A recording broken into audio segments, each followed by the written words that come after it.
So, an important subject to discuss because people do take these things for granted, and I know it has affected a lot of relationship as well. You know, what I mean is when people enter other people's vehicle, they start breaking things, which might not be intentional, but they actually could have been avoided. Or you know, what I mean is you enter somebody's vehicle and then you start messing with the anything you can see. We all know that once you're inside the vehicle are usually plastics. You start touching this one, you start to open this one, you start to open this one. I'm not even talking about when you are sitting behind the steering wheel. I'm talking about even when you are sitting on the passenger seat, you start opening this, open global, do this stuff. Understand that when you in a used vehicle, over time, you see all those plastics that are inside the car, they will start breaking. So the only way to prevent or to make them to last longer is to avoid touching them. What I mean touching them, avoid operating or opening them, because most times you don't actually need to touch any of those things. I'll give you an example. There are cases where in the past where I would take my car or other people's cars to go and fix the AC for whatever reasons. And once the maybe the car whatever repair has been done, and then they put the gas or about to put as in the process of putting the gas, the engine is running, and then the technician will want to check how the cooling effect is. Only if you open the door, which the normal thing is as the air is coming in through the vent, the blower vent. Normally, you put maybe your fingers like this in front of it. Let's assume this is the vent. You put your fingers like this to feel how cold it is, which is enough to know, okay, is it really cooling or is not cooling enough, or you need to add more gas depending on what your Peugeot gauge is telling you. They will now go and start messing with the vent. Something that is already on, the air is coming enough. The next thing they will go there and start changing the direction. Oh, move it this and move it this. I was like, in fact, I'm always prepared. Whenever the guests of that stage they want to come, sometimes I will tell the don't bother, I'll be the one to check. It's my vehicle. So I will know if the AC is cooling well or not. But sometimes before I even remember, they're already inside the vehicle trying to check. And I will immediately rush. Hey, just don't need to touch. Even before I would say they already touched it. Start changing the direction. What the hell does checking the cooling of the AC has to do with changing the direction of the vent? Where is it going to? Where is it upward? Is that? It has no business. All you need is put your hand like this, feel it, go back and continue what you are doing. Why are you changing it? You are not the one driving the vehicle. You are not the one using the car to know which position or which direction you want the air to be flowing, or the cold air to be flowing. See, reason why I'm saying that, because like I said, over time, these plastic, because almost every vent that I know of in cars, they are all plastics. So for those who live like in the hotter part of the world or part of the country like us here in the northern part of Nigeria, sun, once he hit it, give it some years or so, if you might touch it, boom, it will break. And these things, as most times, are things you won't be able to get new one. So if breaking is going to be a big issue for you, because sourcing another used one that is still in good condition might not be that easy. Even if you'll be able to get one, but this is the things you don't really, yourself, you don't want to have to replace on your car. So what you usually do, you avoid breaking it, because all you do is you enter your vehicle, you already set it to where you want it to be going. So you leave it at it for years, you don't need to touch it. But then sometimes people will enter your car, want to give them lift or something. They will start messing with it. Why? When you're inside somebody's vehicle, be very respectful and disciplined enough not to start touching certain things. Because vehicle is almost like a home. I'll give you an example. Or a house. I'll give you an example. There was a time, that time I was here in Abuja, I was doing my NYSC. So I think I was at maybe less than 2 months. Or even that same month, I started, the work. So the minister invited us. The minister was in a federal ministry here in Abuja. So he invited all the coppers, went to speak with him inside his office. So I sat down the chair, one of the chairs in his office, which is like a big sitting room anyway. You know how big it could be. So then there was one table, the small tables, and there was some stuff inside.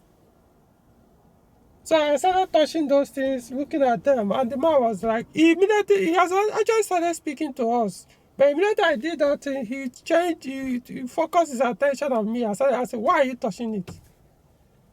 Why would you enter somewhere else and start messing with it and this and that? Why are you touching this? This is what you came here for. You could say, I was very embarrassed, but by the point, he was right. You enter somebody's house, you go and start touching what's your business there? If not for anything, at least ask the person's permission. Oh, should I touch this? You start touching things, remove it, check it, put that. Come on. It's not like it's even your own family member's house or relation or something. Even at that, there's always a limit.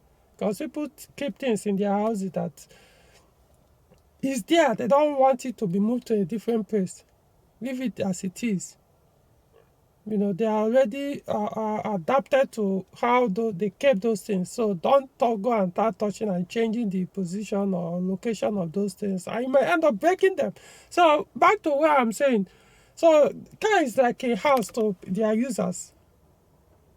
So they already set the position of those air vents the way they be coming. They don't want to mess with it again. Some want to set it lower. Some want to push it up so that it be blowing directly to their face. That's how they usually want it. So leave it as it is. Don't try to start changing them. But as soon as people come in, especially that passenger side, they start messing with it. And even if you think, you want it to get cooler, focus on your face instead. It's not your vehicle. You're only there temporarily. So it won't kill you if you stay for 5 minutes drive or something, if the cool air is not pushing towards your face. Same thing with the sun visor. You see some people, they will enter. When I mean sun visor, I mean this windshield where you enter. Let me show you. You guys can see it, right? This. To be honest, this could probably be how many years? I don't know the last time I ever touched this. I was even concerned that it might even break. But I just wanted to show you because some might not know what I was talking about. You see some people, they enter the car, immediately they start pulling them up, shifting them this side, different directions. It's wrong.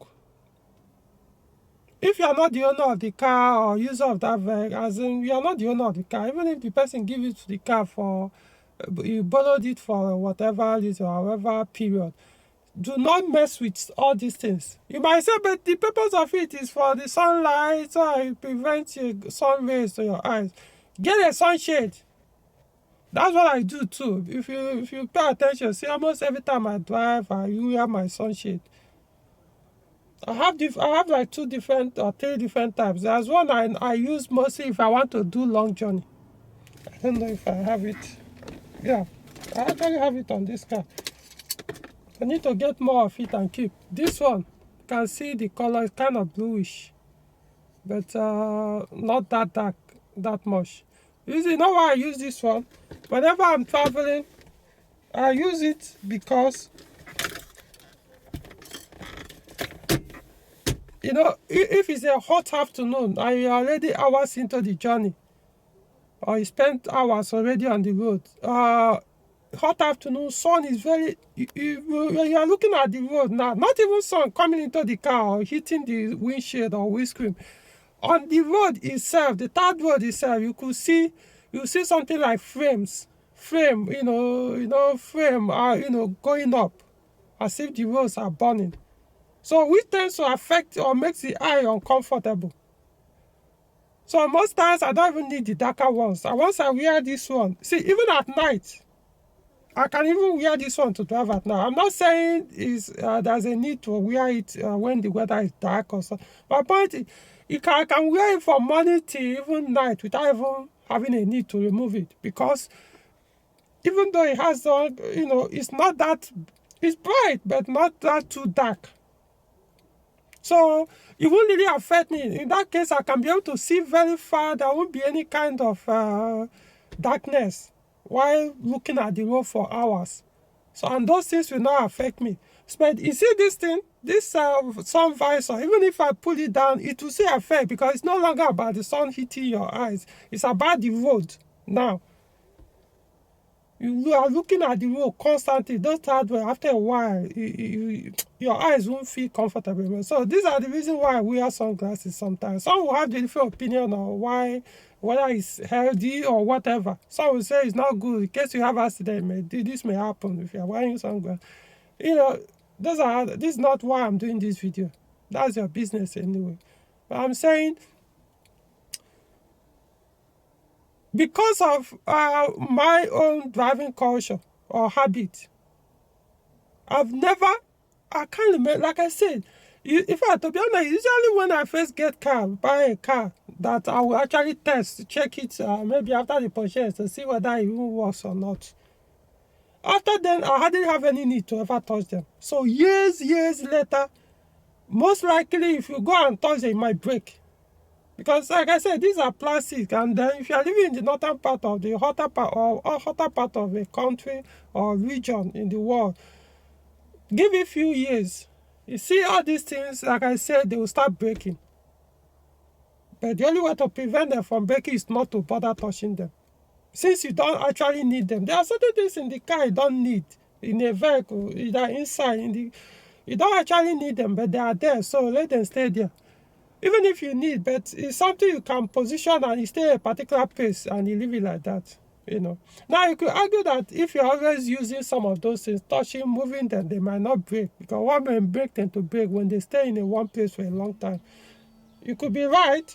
You could make that argument as well. But it's still, my point is, since you are not the owner of the car, you don't know how the person uses the vehicle, whether you touches them or not. So the best option is don't bother. Don't touch them. Leave them. Even if it's uncomfortable, as long as you put on the AC, manage it the way it is. Even if there's no AC, and it's hot. Of course, the ideal thing is, lower your windows. But if I were you, I would ask the owner of the car, the person who is driving the car first. Or even if you are the one driving, should I lower the window? Ask that person. There is a reason for this. Sometimes there are times that people with their cars, maybe one particular window, it doesn't go, the window regulator has failed for whatever reason. So maybe it doesn't go up anymore, it doesn't come down anymore. So they manage to push it up, and maybe financially it's not ready to go and fix it at that time. Only for you to enter, press it, boom, bah, the thing will fall. I can see that happen. You press it down as it's going up or going down, boom, it's scattered, and the window may fall inside and break or something. Now, if you get big cost on that person, even if it didn't break, now the window have dropped down. For example, there was a time I took my Coupe V6 for washing. Took it there, they washed the inside. I took it to car wash, they washed the outside. Mistakenly and stupidly, I didn't instruct them. I think I did actually, not to spray water or to avoid certain places. The person ignored me. You see these master window switches, the one on the left door, he went and poured water in it.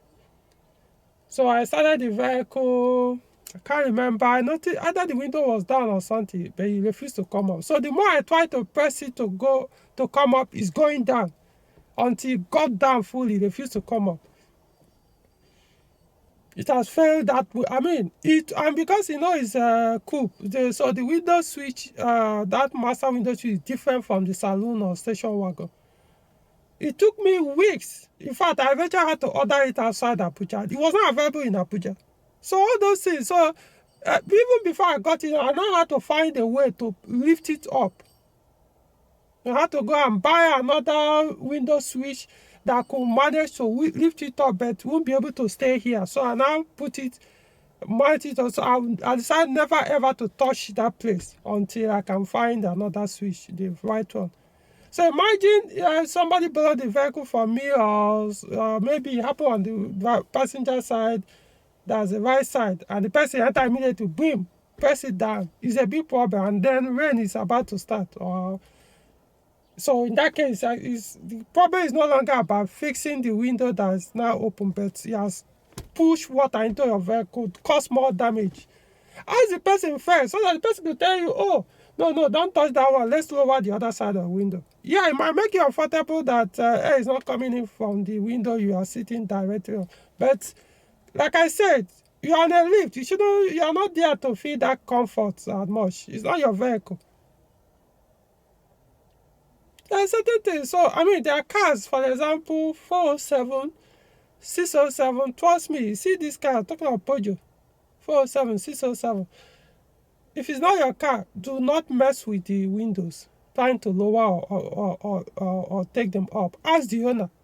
So 607 own is also that bad. It could go down, won't come up. Or in the process of trying to go down, the cable that controls moves it up and down will break. Likewise, 407. Or the switch will fail. So these are cars you don't always ask the owner, take permission, or leave it as it is. You are not there to stay there forever. Or seek the permission, ask. The person might not have a better solution, or might tell, oh, this is how I run the car for now. Because it's not just about the cost. It might say, oh, worst case, you might not even be able to find that particular part. That's why the owner is left it like that. So that is it for the window. My point is just try as much as possible to avoid breaking people's cars when you enter inside. So don't assume, the car looks okay, so everything should be working. Even when I'm inspecting cars for people, trust me, I don't touch all these things. Before I will ask the seller or the person who is selling the car, should I operate this? Should I operate it? I'm going to ask that permission. So that if he breaks in the process, he will know he gave me the permission. If not, if he breaks, if he didn't ask it and you want to go and touch it, if he breaks, you're not leaving that pay until you fix the problem. Even if you have to spend hundreds of thousands to fix it, it's none of his business. You broke the vehicle. And because most likely you're not going to buy it. So these are the things I know. Yeah, you're supposed to check to confirm the condition of those things. But it's like I said, ask the permission. If he doesn't want to give you the permission, you add it to the ones on your report that you are not allowed to check this. It's possible that it's not good. It's possible that it's good. So it's not up to the person. You can give the cost if he fails. I mean, there are things you don't bother. Or buy a new vehicle. If you want to buy a used car, because even that new car eventually will have that issue. As long as you live where sun hits the vehicle, over time it will start having that problem. And these are parts you hardly get new. So even used ones might be hard for you to get that is in good condition. If you're able to find one anyway. So that's why I say, but some people will say argue, come on, what do you mean? You're supposed to be respectful to whoever you enter his vehicle, even if it's your guy. Your guy wouldn't like you to be damaging his car. You are being disrespectful as far as I'm concerned. Anyway, so I just want to share this opinion because I know people die in silence because of this. Me, I thought once I said no, don't go there. It happened to me many times where people go and operate one of my car windows, or maybe had an issue, but because I use AC almost all the time. So I was like, why bother trying to fix it since I don't even have a need to lower the window. So only for one person to jump into the car, go and press it, boom. They will now force me to go and start spending money I did not plan to spend at that time. So always ask somebody. It's not your car. I keep repeating, it's not your vehicle. You are not entitled to that. You must supposed to fix it. No, it's not up to you. You can use this car however you want to. If you like, buy yours. Or if your one is faulty, manage the situation, this condition until you get back into yours. Anyway, so if you have a contrary opinion to what I've said, you can put it in the comment section, or if you agree with me, or you want to share an experience of what you this thing I mentioned has happened to you in the past, and whether it was pleasant or sad, you can post it in the comment section. And so like the video, subscribe to the channel. I will see you in the next one.